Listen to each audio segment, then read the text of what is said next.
ಒಂದು ಕಾಲದಲ್ಲಿ ರಾಜಕಾರಣ ಬಹಳ ಇಷ್ಟು ವಿಸ್ತಾರವಾಗಿರಲಿಲ್ಲ. ಕೆಲವೇ ಕಡೆ ಇರ್ತಿತ್ತು, ಕೆಲವೇ ಸಂದರ್ಭದಲ್ಲಿ ಚುನಾವಣೆ ಸಂದರ್ಭದಲ್ಲಿ ರಾಜಕಾರಣ ಹೊರಗೆ ಬರ್ತಿತ್ತು ಮತ್ತು ಒಳಗೆ.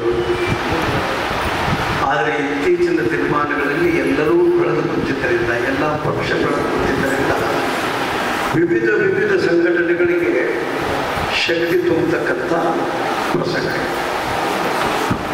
ಒಂದು ಕಾಲದಲ್ಲಿ ಇಡೀ ರಾಷ್ಟ್ರದಲ್ಲಿ ಕೇವಲ ಕಾಂಗ್ರೆಸ್ ಪಕ್ಷ ದೊಡ್ಡದಾಗಿತ್ತು. ಕೇವಲ ಕಾಂಗ್ರೆಸ್ ಪಕ್ಷ ದೊಡ್ಡದಾಗಿರ್ತಕ್ಕಂಥದ್ದಿತ್ತು. ಕಾರಣ ಸ್ವಾತಂತ್ರ್ಯ ಸಂಗ್ರಾಮದಲ್ಲಿ ಸ್ವಾತಂತ್ರ್ಯವನ್ನು ತಂದುಕೊಡೋದಕ್ಕೋಸ್ಕರ ಇಲ್ಲಿರ್ತಕ್ಕಂಥ ಮಹನೀಯರೆಲ್ಲ ಹೋರಾಟವನ್ನು ಮಾಡಿದರು.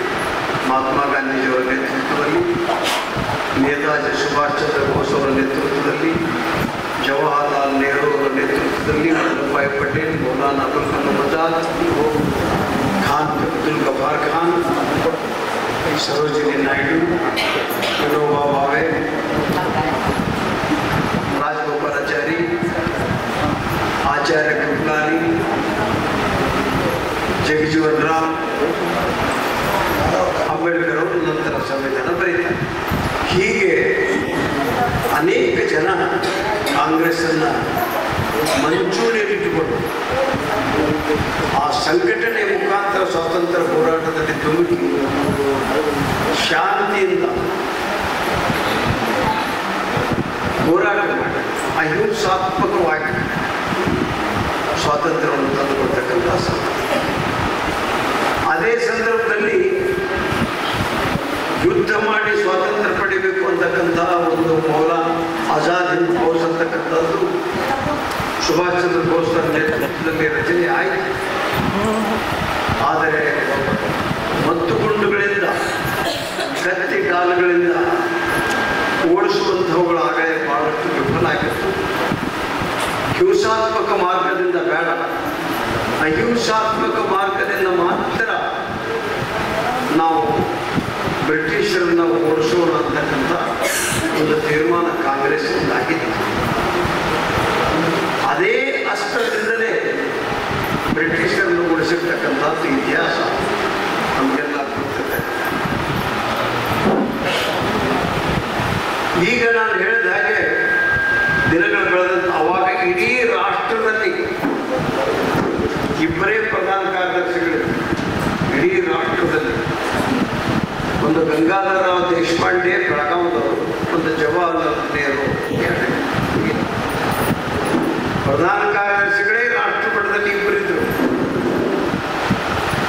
ಈಗ ರಾಜ್ಯ ಮಟ್ಟದ ಪ್ರಧಾನ ಕಾರ್ಯದರ್ಶಿಗಳು ಎಲ್ಲ ಸೇರಿಸಿದ್ರೆ 300 ಜನ ಆಗ್ತಾರೆ. ಜನಸಂಖ್ಯೆ ಬೆಳೀತಾ ಹೋಗುದು, ರಾಜಕಾರಣದಲ್ಲಿ ಆಸಕ್ತಿ ಜನ ಹೆಚ್ಚಾಗ್ತಾ ಹೋಗುದು, ವಿರೋಧ ಪಕ್ಷಗಳು ಬೆಳೀತಾ ಬಂದು ಒಂದು ಕಾಲದಲ್ಲಿ ಒಬ್ಬರೂ ವಿರೋಧ ಪಕ್ಷದ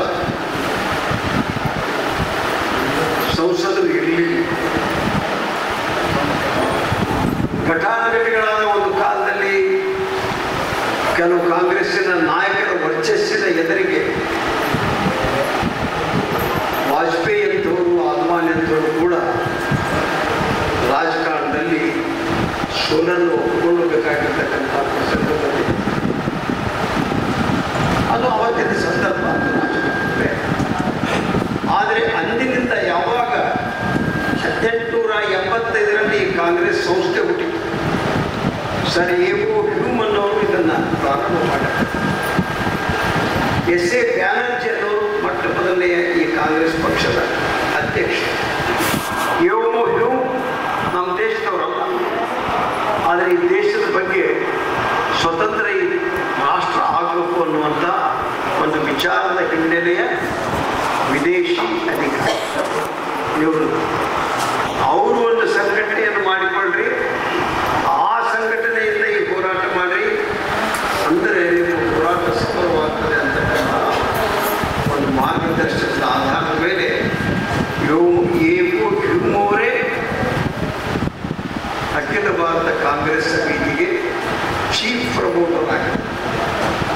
ಇತಿಹಾಸ, ಕಾಂಗ್ರೆಸ್ಸಿನ ಇತಿಹಾಸ. ಅವರು ಪ್ರಾರಂಭ ಮಾಡಿ ಮೊಟ್ಟ ಮೊದಲೇ ಅಧ್ಯಕ್ಷರನ್ನಾಗಿ ಪಶ್ಚಿಮ ಬಂಗಾಳದ ಬ್ಯಾನರ್ಜಿಯವರನ್ನು ಆಯ್ಕೆ ಮಾಡಿ ಅಂದಿನಿಂದ ಕಾಂಗ್ರೆಸ್ ನನ್ನ ಚಟುವಟಿಕೆ ಪ್ರಾರಂಭ ಮಾಡಿದೆ. ಪ್ರತಿ ವರ್ಷ ಪ್ರತಿ ಭಾಗಗಳಲ್ಲಿ ರಾಜ್ಯಗಳಲ್ಲಿ ಕಾಂಗ್ರೆಸ್ ಸಮ್ಮೇಳನ ಹೋರಾಟ ಗಂಧ ಮಾಡ್ತಾ ಮಾಡ್ತಾ ಮಾಡ್ತಾ 47ರವರೆಗೆ ಕೂಟು ಲಾಠಿ ಗಂಡು ಗಲ್ಲು ಇವುಗಳೆಲ್ಲ ಅನುಭವಿಸಿ ಅವರ ಅಂದಿನ ಪಾತ್ರದ ಪುಣ್ಯದ ಮೂಲದಿಂದ ನಾವು ನೀವು ಇವತ್ತು ಈ ಸ್ವತಂತ್ರವನ್ನು ಅನುಭವಿಸ್ತಾರೆ. ಹಾಗೆ ತಮ್ಮ ಪಡೆಯೂ ಕೂಡ ಆರ್ಮಿ ಇರ್ಬೋದು, ಏರ್ಫೋರ್ಸ್ ಇರ್ಬೋದು, ನೇವಿ ಇರ್ಬೋದು, CRF ಇರ್ಬೋದು, ಇನ್ನಿತರ ಘಟಕಗಳಲ್ಲಿ ಈ ನಮ್ಮ ಆರ್ಮಿ ಫೋರ್ಸ್ನಲ್ಲಿ ಬರ್ತದೆ. ಅಂದಿನಿಂದ ಇಂದಿನವರೆಗೆ ಸೈನಿಕರು ತಮ್ಮ ಕರ್ತವ್ಯವನ್ನು ದೇಶವನ್ನು ಕಾಯುವಲ್ಲಿ ತಮ್ಮದೇ ಆದಂತಹ ಒಂದು ಮಹಾನ್ ಪಾತ್ರವನ್ನು ಶಕ್ತಿಯನ್ನು ತೋರ್ಪಡಿಸ್ತಾ ಇತ್ತೀಚೆಗೂ ಕೂಡ ಚೈನಾ ಯುದ್ಧದ ನಂತರ, ಪಾಕಿಸ್ತಾನ ಯುದ್ಧದ ನಂತರ ಆಗಾಗ ಸಂಭವಿಸಿರ್ತಕ್ಕಂಥ ಘಟನೆಗಳಲ್ಲಿ ನಮ್ಮ ಯೋಧರು ಪ್ರಾಣ ತೆತ್ತಾದರೂ ಕೂಡ ದೇಶದ ಐಕ್ಯತೆಗೆ ಏಕತೆಗೆ ಭಂಗ ತರದಂತೆ ನಮ್ಮ ಶಸ್ತ್ರಾಸ್ತ್ರಗಳೊಂದಿಗೆ ಹೋರಾಡತಕ್ಕಂಥ ಒಂದು ಇತಿಹಾಸ. ಹೆಚ್ಚಿನ ಸವಲತ್ತುಗಳು ಇರಲಿಕ್ಕೆ, ಆದರೆ ದೇಶ ಪ್ರೇಮಕ್ಕೆ ಯಾವ ಕೊರತೆ ಆಗಿಲ್ಲ. ಯಾರು ಕೂಡ ಹೋರಾಟದ ಸಂದರ್ಭದಲ್ಲಿ ಹಿಂದೆ ಮುಂದಿದೆ. ನಮಗೆ ಇದನ್ನು ಕೊಟ್ಟರೆ ಮಾತ್ರ ನಾವು ಬಂದು ಹಿಡಿತೀವಿ ಅಂತಕ್ಕಂಥ ಯಾವ ಮಾತನ್ನು ಕೂಡ ಯಾವ ಸೈನಿಕರು ಈ ದೇಶದಲ್ಲಿ ಇದು ನೋಡಿ, ಕೆಲವೊಂದು ಕೆಲಸಕ್ಕೆ ಕರೆದಾಗ ಕೆಲವೊಂದು ಡಿಮಾಂಡ್ಗಳು ಪೂರೈಕೆ ಮಾಡಿದ ಮೇಲೆ ಕೆಲಸಕ್ಕೆ ಹಾಜರಾಗತಕ್ಕಂಥ ಸಮೂಹಗಳಿವೆ, ಸಂಘಟನೆಗಳಿವೆ, ವ್ಯವಸ್ಥೆ ಇದೆ. ಆದರೆ ದೇಶಕ್ಕದ ಹೋರಾಟ ಮಾಡ್ತಕ್ಕಂಥ ಸಂದರ್ಭ ಬಂದಾಗ ಬಂದೂಕು ಹಿಡಿಯುವುದಕ್ಕಿಂತ ಮುಂಚೆ ಯಾವುದೇ ಬೇಡಿಕೆ ಹಿಡಿದೆ ದೇಶಕ್ಕಾಗಿ ಹೋರಾಡಿರ್ತಕ್ಕಂಥವ್ರು ಸೈನಿಕರು ಮಾತ್ರ. ತದನಂತರ ಇರ್ಬೋದು ಮನುಷ್ಯರ ಸಹಜವಾಗಿರ್ತಕ್ಕಂಥ ಬೇಡಿಕೆ ವಿಚಾರ ಇವುಗಳೆಲ್ಲ ಸಹಜ. ಇದು ಇತ್ತೀಚಿನ ಬೌದ್ಧಿಕ ತೀರ್ಮಾನದಲ್ಲಿ ಎಲ್ಲರೂ ವಿದ್ಯಾವಂತರಾಗಿದ್ದಾರೆ. ಬಹಳಷ್ಟು ಜನ ಅವಿದ್ಯಾವಂತರ ಕಾಲ ಬಂದಿದೆ. ಆಗ ಏನು ಕೇಳಬೇಕು, ಏನು ಹೇಳಬೇಕು, ಯಾರು ತಮ್ಮ ಓಣ್ಯಾಗ ಹಿರಿಯರಿಗೆ ಕರೆದು ಯಾವ ಪಕ್ಷಕ್ಕೆ ವೋಟ್ ಹಾಕುತ್ತಿದ್ರು ಅವ್ರು ವೋಟ್ ಹಾಕ್ತಾರೆ. ಆದರೆ ಇವತ್ತು ಏನು ಮಾಡೋದು ಹಾಕಿದ್ದು, ಏನಿದ್ರು, ಏನು ಮಾಡೋದ ಎಲ್ಲ ಪ್ರಶ್ನೆಗಳನ್ನು ಕೇಳ್ತಕ್ಕಂಥ ವ್ಯವಸ್ಥೆ ಇದೆ. ಕಾರಣ ವಿದ್ಯಾವಂತ ಯೋಜನಾಬದ್ಧವಾಗಿ ಹೆಜ್ಜೆ ಇಡ್ತಕ್ಕಂಥ ಎಲ್ಲವನ್ನು ನೋಡ್ತಾ ಬಂದಿರ್ತಕ್ಕಂಥ ಕಾಲ ಇದೆ. ಈಗ ರಾಜಕಾರಣ ಬಹಳ ಸೂಕ್ಷ್ಮ ಮತ್ತು ಜನರು ಅಷ್ಟೇ ಬುದ್ಧಿವಂತರಾಗಿದ್ದಾರೆ. ರಾಜಕಾರಣಿಗಳು ಅದೇ ಒಂದು ಕಡೆ ಈಗ ಈ ಸಂದರ್ಭದಲ್ಲಿ ಪಕ್ಷದ ಸಂಘಟನೆಗೋಸ್ಕರ ಏನು ವಿವಿಧ ಡಾಕ್ಟರ್ ಸೆಲ್ಗಳಿವೆ, ವಕೀಲರ ಸೆಲ್ಗಳಿವೆ, ಈ ಕಲಾವಿದರ ಸೆಲ್ಗಳಿವೆ, ಹಾಗೆ ಮಾಜಿ ಸೈನಿಕರ ಸೆಲ್ಗಳಿವೆ. ಇವೆಲ್ಲ ಇರ್ತಕ್ಕಂಥದ್ದು ಸಂಘಟನೆ ಅಷ್ಟೇ ಅಲ್ಲ, ಅವರು ಎದುರಿಸ್ತಕ್ಕಂಥ ಸಮಸ್ಯೆಗಳಿಗೆ ಸಾಂಘಿಕವಾಗಿ ಒಂದು ಹೋರಾಟ ಇರ್ಬೋದು, ಬೇಡಿಕೆ ಇರ್ಬೋದು, ಗುಂಪಾಗಿ ಹೋಗಿ ಕೇಳತಕ್ಕಂಥದ್ದು. ಹೀಗೆ ಬೆಳೀತಾ ಈಗ ನೋಡಿ, ಫಾರ್ ಎಕ್ಸಾಂಪಲ್ ಆಗ ನಾವು JT ಪಾಟೀಲ್ಗೆ ಈ ಕಾರ್ಯಕ್ರಮ ಪ್ರವಾಸ ಅಂತ ಹೇಳಿದ್ದೆ. ಅವರು ಹೇಳಿ ಇಲ್ಲ, ಇವತ್ತೇ ನಮ್ಮದು ಹಟ್ಟಿ ಚಿನ್ನದ ಗಣಿಯ ಒಂದು ಕಾರ್ಯಕ್ರಮ ಇರೋದ್ರಿಂದ ನೀವು ನಾನು ಅನುಪಮ ಸ್ಥಿತಿಯನ್ನು ದಯವಿಟ್ಟು ಸಭೆಗೆ ಹೇಳಿ, ನಾನು ಈಗಾಗಲೇ ಬೀಳಿಗೆಯಲ್ಲಿ, ಕಗಲಗುಮ್ಮದಲ್ಲಿ, ಕೆಲವು ಗ್ರಾಮಗಳಲ್ಲಿ ನಿವೃತ್ತ ಸೈನಿಕರಿಗೆ ನಾನು ನಿವೇಶನವನ್ನು ಮನೆಯಲ್ಲಿ ನೀಡಿದ್ದೇನೆ ಅಂತಕ್ಕಂಥ ಮಾತನ್ನು ಕೇಳಿ, ಇದು ಉತ್ತಮವಾದ. ಹೀಗೆ ಇದು ಎಲ್ಲ ಕಡೆ ಆಗಬೇಕು ಅನ್ನುವಂಥದ್ದು ನನ್ನ ವಿಚಾರ. ತಾವು ಎಲ್ಲೆಲ್ಲಿ ಇದ್ದೀರಿ, ಯಾರು ಗೃಹರಹಿತವಾಗಿರ್ತಕ್ಕಂಥ ಬಾಡಿಗೆ ಮೇಲೆ ಇರ್ತಕ್ಕಂಥವ್ರು, ನಿವೃತ್ತರಾಗಿ ಬರುವಂಥವ್ರಿಗೆ ಆ ವ್ಯವಸ್ಥೆ ಇಲ್ಲದೆ ಇರ್ತಕ್ಕಂಥವರು ಆಶ್ರಯ ಮನೆಯಲ್ಲಾಗಲಿ ಮುನ್ಸಿಪಾಲ್ಟಿ ವಿಚಾರದಲ್ಲಾಗಲಿ ಅವರಿಗೆ ಆ ರೀತಿಯಾದಂಥ ಸವಲತ್ತನ್ನು ಒದಗಿಸ್ಕೊಳ್ಬೇಕಾದದ್ದು ಕರ್ತವ್ಯ. ಅವನ್ನೆಲ್ಲ ಒಟ್ಟುಗೂಡಿಸಿ ಈ ಕಚೇರಿ ನಮ್ಮ ಜಿಲ್ಲೆಯಲ್ಲಿ ಆಗಬೇಕಾಗಿರ್ತಕ್ಕಂಥ ನಿವೃತ್ತ ಯೋಧರಿಗೆ ಸವಲತ್ತುಗಳು, ಬೇಡಿಕೆಗಳನ್ನು ಪೂರೈಸಬೇಕು, ಅದರ ಸಂಬಂಧ ಕಾರ್ಯೋನ್ಮುಖರಾಗಬೇಕು ಅಂತಕ್ಕಂಥ ದೃಶ್ಯ.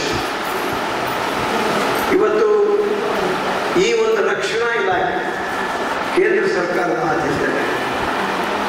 ಎಲ್ಲ ಸರ್ಕಾರಗಳು ಬಂದಾಗಲೂ ಕೂಡ ಯಾರೂ ಕೂಡ ತೀರವನ್ನು ನಿರ್ಲಕ್ಷ್ಯಕ್ಕೆ ಒಳಪಡಿಸಿರ್ತಕ್ಕಂಥ ಉದಾಹರಣೆಗಳಿಲ್ಲ. ನಾನು ಅದರಲ್ಲೇ ರಾಜಕೀಯ ಮಾಡೋದಕ್ಕೋಸ್ಕರ ಬಂದು ಲಾಲ್ ಬಹದ್ದೂರ್ ಶಾಸ್ತ್ರಿ ಇರ್ಬೋದು, ಜವಾಹರ್ಲಾಲ್ ನೆಹರು ಇರ್ಬೋದು, ಇಂದಿರಾ ಗಾಂಧಿ ಇರ್ಬೋದು, ವಾಜಪೇಯಿ ಅವರು ಇರ್ಬೋದು, ಮೋದಿಯವರು ಇರ್ಬೋದು, ಮನಮೋಹನ್ ಸಿಂಗ್ ಇರ್ಬೋದು, ನರಸಿಂಹ ಇರ್ಬೋದು, ಇವರೆಲ್ಲ ಯಾರ ಸಂದರ್ಭದಲ್ಲಿ ಕೂಡ ನಿರ್ಲಕ್ಷ್ಯತೆಗೆ ಒಳಪಡ್ತಕ್ಕಂಥ ಸಮೂಹ ನಮ್ಮ ರಕ್ಷಣಾ ಇಲಾಖೆಯ ಸಿಬ್ಬಂದಿ ಆಗಿದೆ. ಪಾಲಿನ ಸಂದರ್ಭದಲ್ಲಿ ಕಾಲಾನುಕ್ರಮ ಪೆನ್ಷನ್ ಇರ್ಬೋದು, ಪಗಾರ ಇರ್ಬೋದು, ಹೆಚ್ಚು ಮಾಡ್ತಕ್ಕಂಥದ್ದು ಬಂದಿದೆ. ನಾವು ಹಿಂದೊಂದು ಪ್ರಯತ್ನ ಮಾಡಿದ್ವಿ, ನಮ್ಮ ನಿವೃತ್ತ ಯೋಧರನ್ನು ಕಟ್ಕೊಂಡು. ಈ ನಿವೃತ್ತ ನಮ್ಮ ಆರ್ಮಿ ಜನರಿಗೆ, ಈ ವ್ಯವಸ್ಥೆ ಜನರಿಗೆ ವೈದ್ಯಕೀಯ ಸೌಲಭ್ಯ ನಮ್ಮ ಜಿಲ್ಲೆಯಲ್ಲಿ ಇಲ್ಲ. ನಿಮಗೆಲ್ಲರಿಗೂ ಗೊತ್ತಿರಬೇಕು. ಅದು ಬಿಜಾಪುರದಲ್ಲಿ.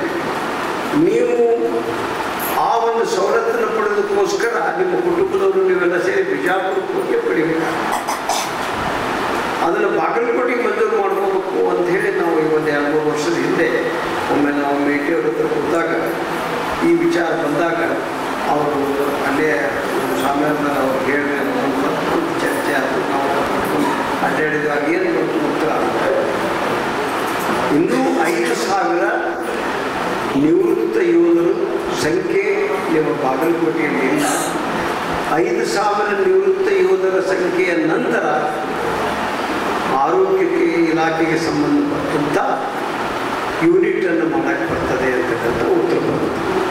ನಾನು ಒಬ್ಬರು ಕರ್ನಲ್ನೇ ಹೇಳಿದ್ದೆ, ಇಲ್ಲಿ ಯರಗಟ್ಟೆಯವರು ಒಬ್ಬರು ಕರ್ನಲ್ ಇದ್ದರು. ಅವರು ಈ ಪಾಕಿಸ್ತಾನ ಬಾರ್ಡರಲ್ಲಿ ರಿಟೈರ್ ಆದರು.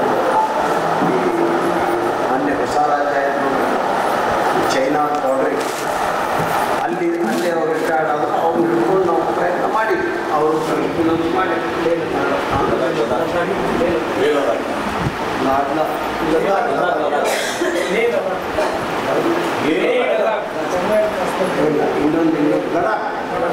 ಲಡಾಖದಲ್ಲಿ ಚೀಫ್ ಇಂಜಿನಿಯರ್ ಆಗಿ ಚೀಫ್ ಆಗಿ ರಿಟೈರ್ಡ್ ಆಗಿದೆ.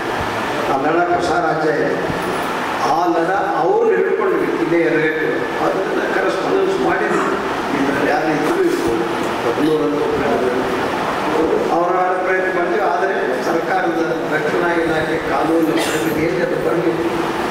ಹೀಗೆ ಇಂಥವುಗಳ ಬಗ್ಗೆ ಒಂದು ಸಂಘಟಿತವಾದಂಥ ಒಂದು ಸಂಸ್ಥೆ ಇರಬೇಕು ಅನ್ನುವಂಥ ದೃಷ್ಟಿ ಇವತ್ತಿನ ಪ್ರಾರಂಭ ಮಾಡಿ ಇಲ್ಲಿ ಕೆಲವು ಜನ ನಾವೆಲ್ಲರೂ ಕರೆದಿದ್ದೀವಿ. ವಿಜಯಾನಕಾಶನವ್ರಿಗೂ ಹೇಳಿದ್ವಿ. ಅವರು ಇಲ್ಲ, ನಾನು ಕಾರ್ಯನಿಮಿತ್ತ ಬೆಂಗಳೂರಿಗೆ ಕಾರ್ಯಕ್ರಮ ಒಳ್ಳೆಯದಾಗಲಿ ನಾವು ಮಾಡಿರಿ ಅಂತ ಹೇಳಿ ನಮ್ಮ ಹೆಚ್ಚಾಗಿ ರೇಡಿಯೋರು ಕರೆದಿದ್ದೆ. ಅವರು ಅನಾರೋಗ್ಯ ಇದ್ದುದರಿಂದ 15 ದಿವಸಗಳ ಕಾಲ ವಿಶ್ರಾಂತಿ ಅವಶ್ಯಕತೆ ಇರೋದರಿಂದ ಇದು ಯಶಸ್ವಿಯಾಗಲಿ, ನೀವು ಮಾಡಿರಿ, ಏನಾದರೂ ಬಂದರೂ ನಾವು ನಿಮಗೆ ಕೊಡ್ತೇವೆ ಅಂತ ಅವರು ಹೇಳಿದ್ದಾರೆ. ಜೆ.ಟಿ. ಪಾಟೀಲ್ ತಮ್ಮ ಮೀಟಿಂಗ್ ಚಮನಗಟ್ಟಿಯವರು ಕೂಡ ಹೇಳಿದ್ವಿ.